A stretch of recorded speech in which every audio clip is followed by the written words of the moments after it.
Let's be honest, when you think of horror, you think of Stephen King. For over 5 decades, he's been the architect of our nightmares, building a universe packed with things that crawl right off the page and into the darkest corners of our minds. From haunted hotels to apocalyptic wastelands, King's imagination has given us some of the most iconic villains of all time.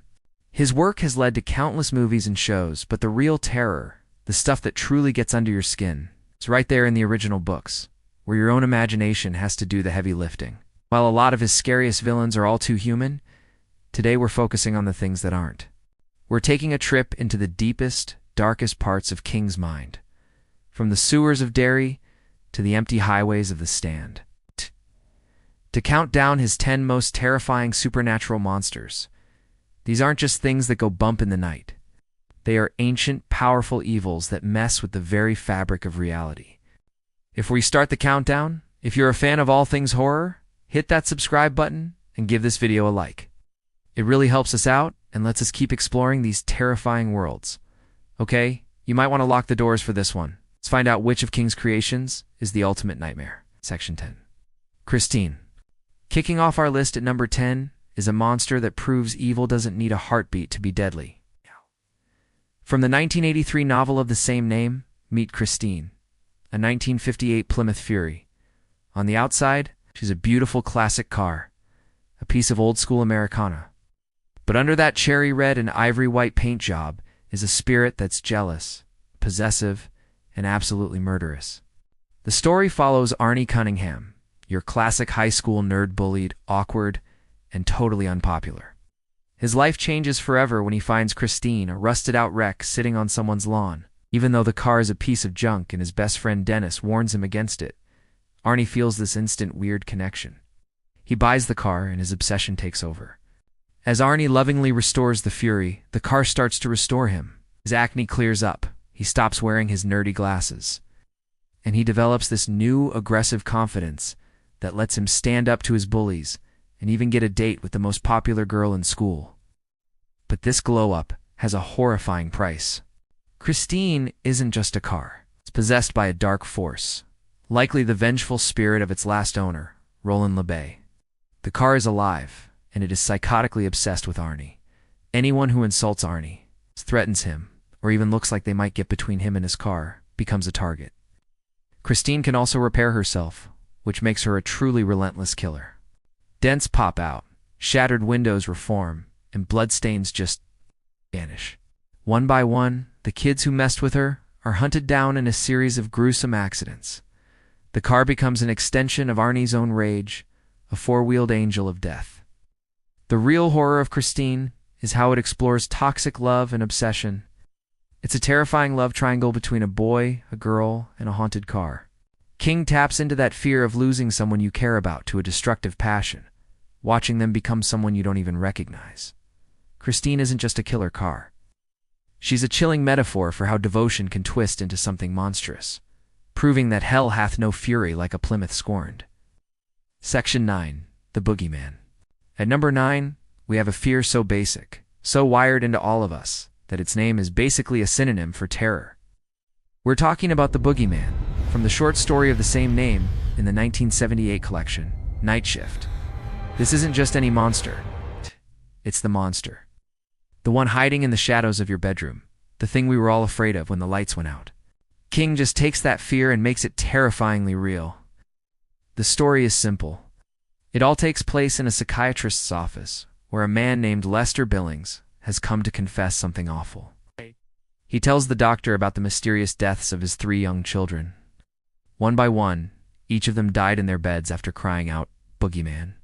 The official cause of death was always something normal, like crib death, but Lester knows better. He talks about this creepy presence in his house, and one horrifying detail. After each death, the closet door was open just a crack, even when he swore he shut it. King builds this suffocating sense of dread as Lester's story goes on.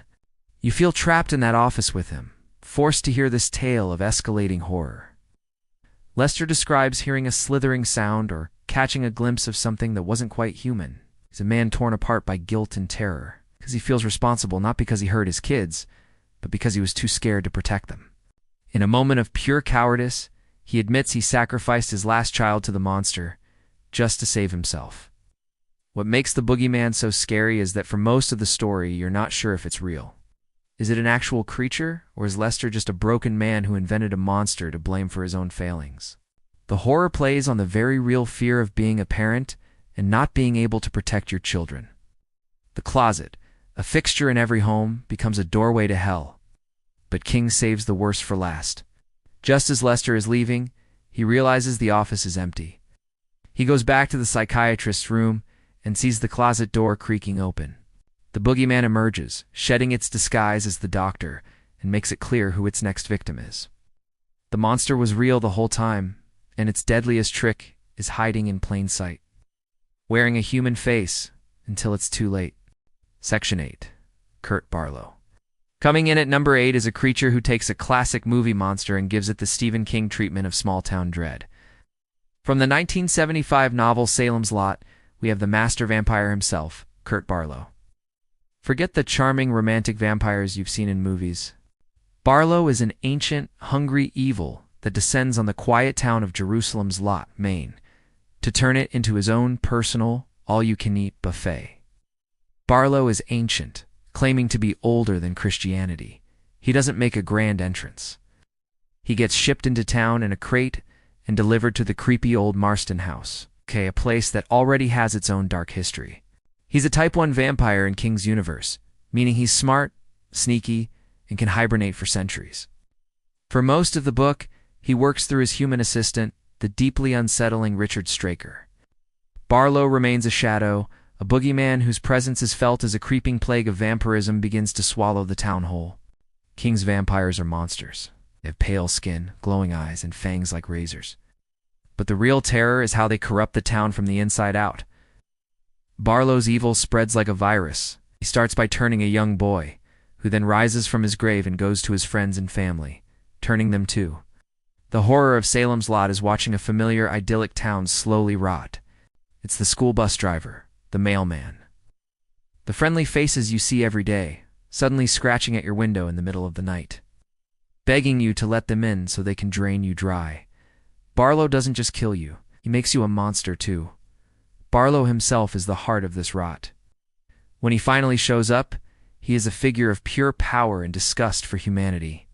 In one of the book's most famous scenes, he confronts Father Callahan, a priest losing his faith. As Barlow taunts him, and in a profane mockery of communion, forces the priest to drink his vampire blood, shattering his spirit forever.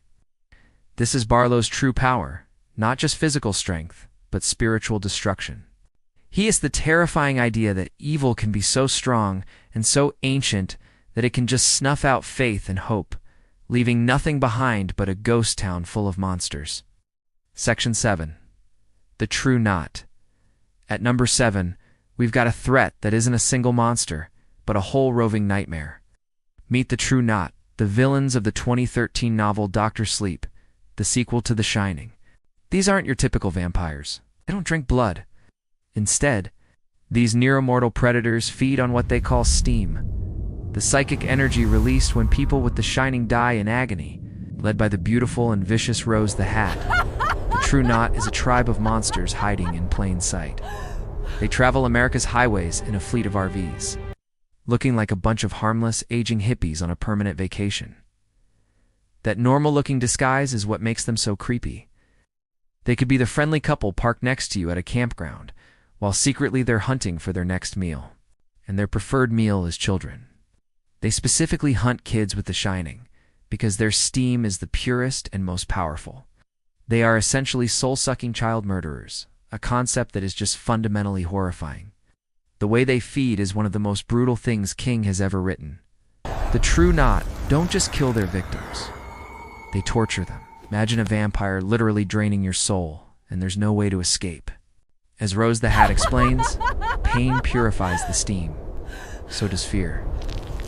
In one truly awful scene, they capture a boy they call the baseball boy. They torture him to death, all while inhaling the psychic energy that pours out of him. They're addicted to this process, getting not just food but a sick pleasure from the suffering they cause. This makes them more than just monsters. They're connoisseurs of pain, treating the souls of children like a fine wine. Each member of the true knot has their own psychic talent. One can talk people to sleep, another is an expert tracker. They are a deadly and efficient hunting pack. But their real strength is that they are a family, bound together by centuries of committing atrocities. They love each other, protect each other, and kill for each other. This twisted sense of community makes them incredibly dangerous.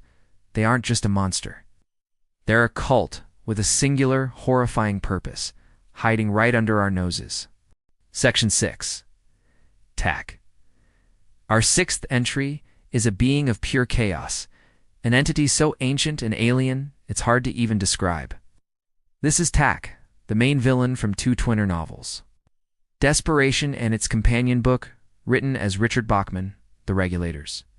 Tak isn't something you can fight with your fists. It's a being from outside our reality that can possess and corrupt living things, wearing them like a suit of clothes and then burning them out from the inside. In Desperation, Tak is accidentally released from an old mine shaft in the Nevada desert. This mine is a weak spot between worlds, and when it's blasted open, Tak is set loose.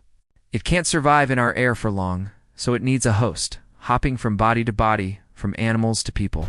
Its first and most terrifying host is a giant cop named Kali Intragian. Through Intragian, Tak turns a lonely stretch of Highway 50 into his private hunting ground, snatching up travelers and dragging them to the dead town of Desperation. The horror of Tak is the horror of being possessed.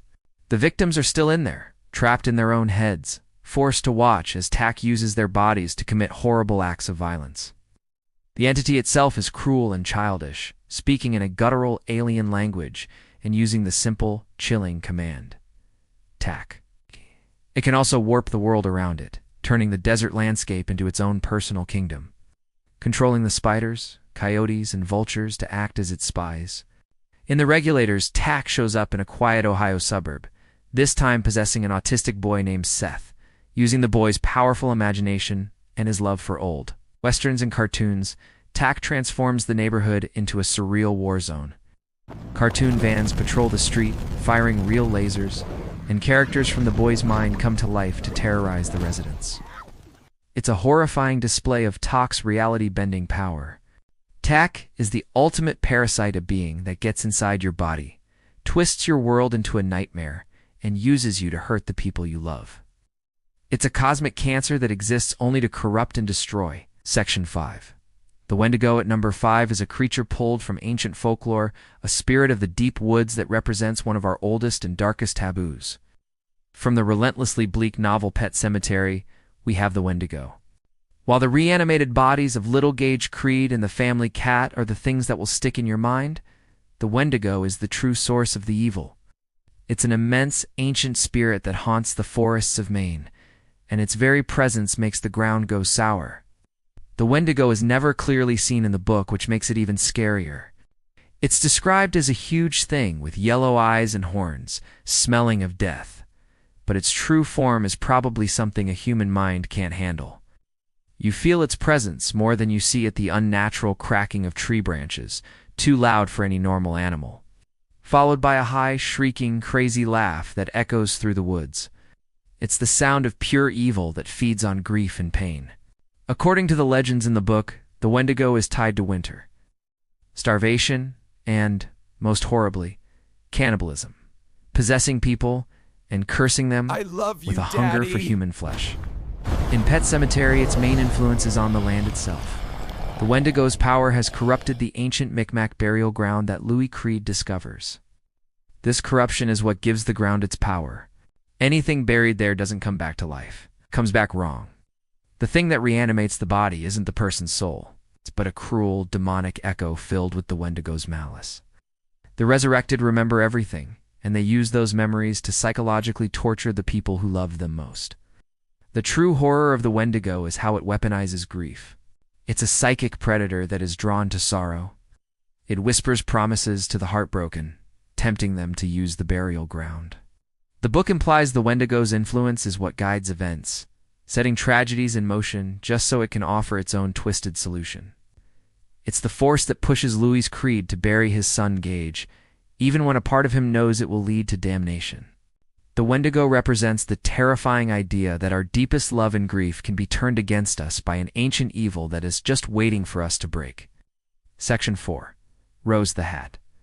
At number 4, we have the charismatic and terrifying leader of the True Knot. A villain so unique and dreadful that she absolutely deserves her own spot on this list. From Dr. Sleep, it's Rose the Hat. If her followers are a pack of predators, Rose is the apex predator, beautiful, ancient, and completely without mercy. Rose O'Hara, as she was once called, is centuries old. She's described as hauntingly beautiful and is almost never seen without her signature top hat. This charming appearance, complete with an Irish accent, is a mask for a being of incredible cruelty. While she leads the True Knot, she's more than their leader. She's their queen, and she is by far the most powerful of them all. Her main psychic gift is a kind of long-range telepathy. She can feel children with the shining across the country, sensing them like bright, delicious lights.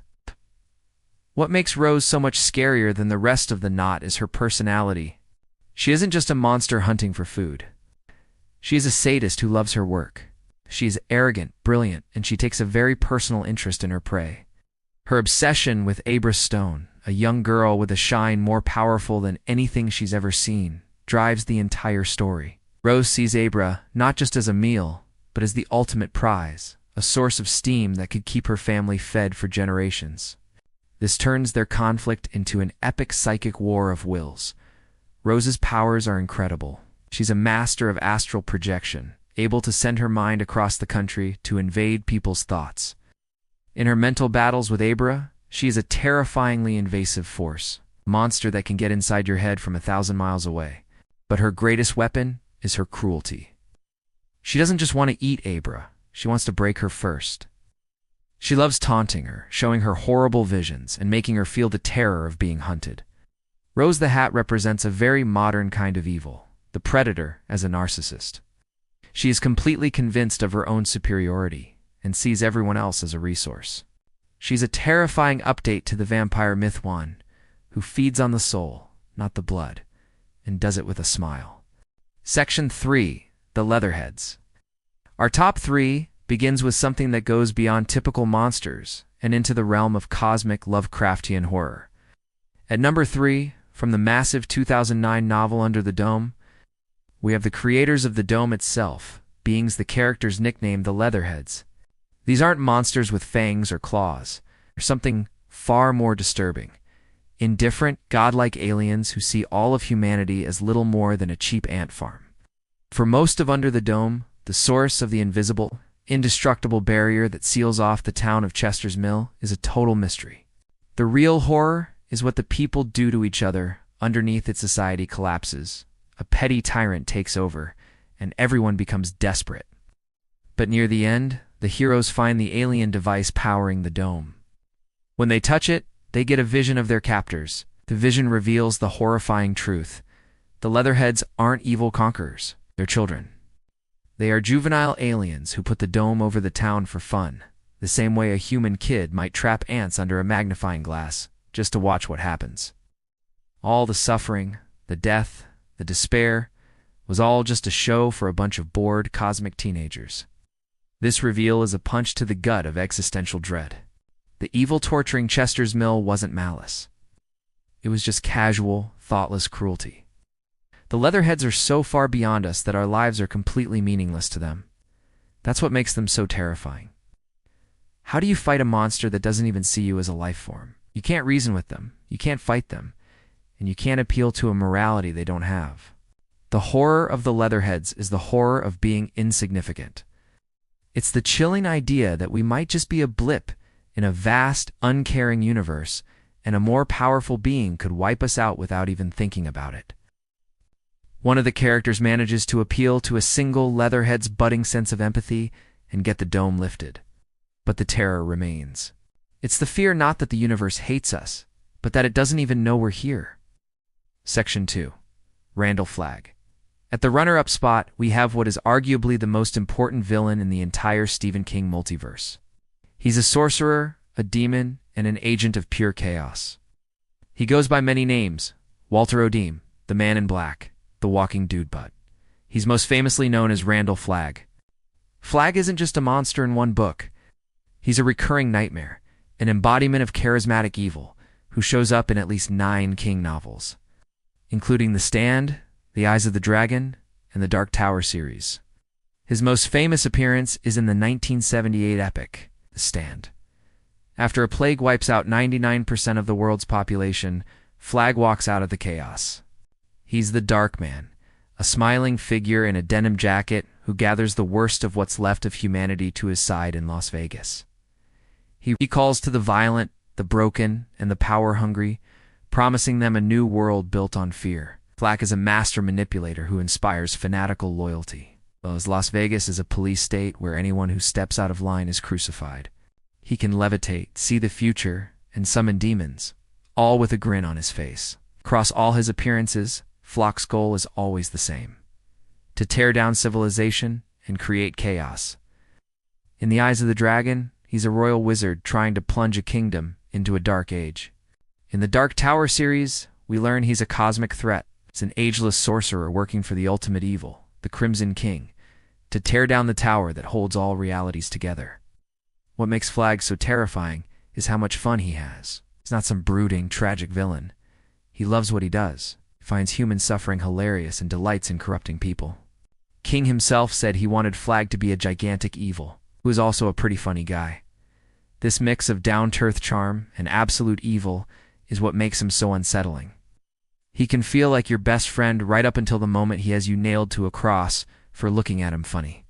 Flagg is the ultimate con man, the smiling face of the apocalypse, forever wandering the worlds and leaving destruction in his wake. Section 1. Pennywise the Dancing Clown. And here we are. Number 1. The creature that has become a global icon of horror, a being that's so much more than a character in a book. The ultimate embodiment of fear in Stephen King's universe is, of course, the ancient cosmic shape-shifting monster from the 1986 masterpiece, known to the kids of Derry, Maine, as Pennywise the Dancing Clown. It is an entity that is billions of years old, from a void outside our universe called the Macroverse. It crash-landed on Earth millions of years ago, right where the town of Derry would eventually be built. It slumbers under the town for roughly 27 years at a time, then awakens to feed before going back to sleep. Pennywise's main weapon is its ability to shapeshift. It can become whatever its victim is most afraid of. For the heroes of the story, the Losers Club, it becomes a leper, a werewolf, a mummy, and the ghost of a dead little brother. The clown form is just its favorite disguise, a friendly-looking lure to attract its favorite prey: children. King specifically chose a clown because he figured that's what scares kids more than anything. Pennywise is the perfect predator because it creates custom-built horror, looks into your soul, finds what breaks you, and becomes it. But beneath all the scary forms, its true nature is something far more alien and mind-shattering: a swirling, chaotic orange energy known as the Deadlights. To look at the Deadlights is to see the raw madness of the void, an experience that instantly shatters any mortal mind. This cosmic horror element elevates it far beyond a simple monster. It isn't just a threat to a small town. It's a piece of cosmic chaos stuck in our world. It also has a psychic hold over the town of Derry itself, making the adults blind to the horror, turning them into silent accomplices in its feeding cycle. Pennywise is the perfect storm of every kind of horror. It's a physical monster that will rip you to shreds. It's a psychological predator that uses your own trauma against you. And it's a cosmic horror, a being of unimaginable power, whose very existence is an insult to our reality. It's the fear of the unknown, the fear in the dark, and the fear of our own personal demons, all rolled into one. It's not just a monster. It is fear itself, given a shape and a chilling, childish laugh.